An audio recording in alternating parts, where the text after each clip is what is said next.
नमस्कार, मैं डॉक्टर रोहन कृष्णन। कई लोगों ने मुझसे पूछा है कि कोरोना की कौन सी वैक्सीन सबसे असरदार होती है। मेरा उन लोगों से ये विनती है कि आप सबसे पहले अपने आप को गवर्नमेंट ऑफ इंडिया के COWIN कोविन पोर्टल से रजिस्टर कराएं और तुरंत ही वैक्सीन लें। और जहां तक बात है कि कोरोना की कौन सी वैक्सीन सबसे असरदार है, तो इसका जवाब मैं यही देना चाहूंगा कि ये कहना कि मेरी कौन सी आंख मुझे ज्यादा प्रिय है, वो ज्यादा आसान होगा ये कहने से कि कोरोना की कौन सी वैक्सीन ज्यादा असरदार है। हम वक्त आ गया है, भारत एक बहुत ही गंभीर कोविड सुनामी से गुजर रहा है और कोविड सुनामी से निकलने का सिर्फ और सिर्फ एक ही तरीका है, वो है vaccination. Mass vaccination is the only answer that we can give it to fight corona virus.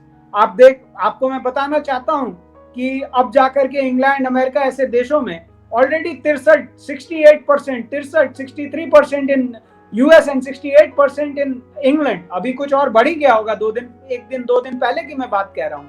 इतने प्रतिशत पॉपुलेशन को वैक्सीनेशन पड़ चुकी है और इसका वैक्सीनेशन पड़ने का यही अर्थ है कि लोगों में जागरूकता है।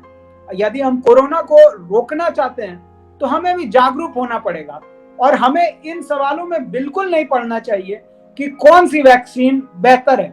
आप मुझे यह सवाल का जवाब दें कि यदि एक वैक्सीन बेहतर होती और एक वैक्सीन खराब होती तो क्यों गवर्नमेंट खराब वाली वैक्सीन को बनाता, क्यों कोई कंपनी उसको यूज करती, क्यों कहीं उसे बेचती। जो कोविशील्ड है वही जाइडस नाम से वहां अमेरिका में बिक रही है।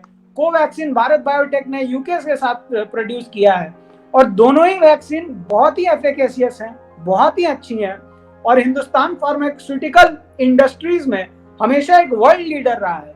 हिंदुस्तान की दवाइयां जो यहाँ बनती हैं, जो वैक्सीन यहाँ बनती हैं, अन्य अन्य वैक्सीन भी, आपको याद होगा जब कोरोना का पहला वेव आया था तो हाइड्रोक्सी क्लोरोक्विन को अमेरिका को सप्लाई करने वाला देश भारत था। तो उसी तरह से ये जो हिंदुस्तान का फार्मास्यूटिकल इंडस्ट्रीज है वो बहुत स्ट्रांग है। हिंदुस्तान के मेडिकल इंडस्ट्रीज भी बहुत स्ट्रांग है। अन्य देशों से, कई देशों से हम बहुत आगे भी हैं। इसलिए हमें नकारात्मक सोच को सकारात्मक सोच में बदलना होगा और हमें इन बातों से ऊपर उठना होगा कि वैक्सीन कौन सी अच्छी है, कौन सी नहीं। ये नाम का ही डिफरेंस आप समझ लीजिए। मैकेनिज्म दोनों वैक्सीन का बिल्कुल ही सेम है। दोनों वैक्सीन ने 4-6 हफ्ते बाद जब ब्लड टेस्ट होता है, दोनों ही वैक्सीन ने अपने खून में, पेशेंट के ब्लड में जिन्हें वैक्सीन पड़ा है, उस ब्लड में दोनों ही वैक्सीन में दिखाया गया है कि एंटीबॉडी प्रोडक्शन हो रहा है। अंत में हमें एंटीबॉडी प्रोडक्शन से ही मतलब है। ये बिल्कुल ही तकनीकी टर्म है, डॉक्टर्स के लिए ये टर्म है कि कोविशील्ड क्या है और कोवैक्सीन क्या है। ये आम जनता के लिए इसका कोई इससे लेना देना नहीं है। मैं आपको बताना चाहूंगा एक वाक्य।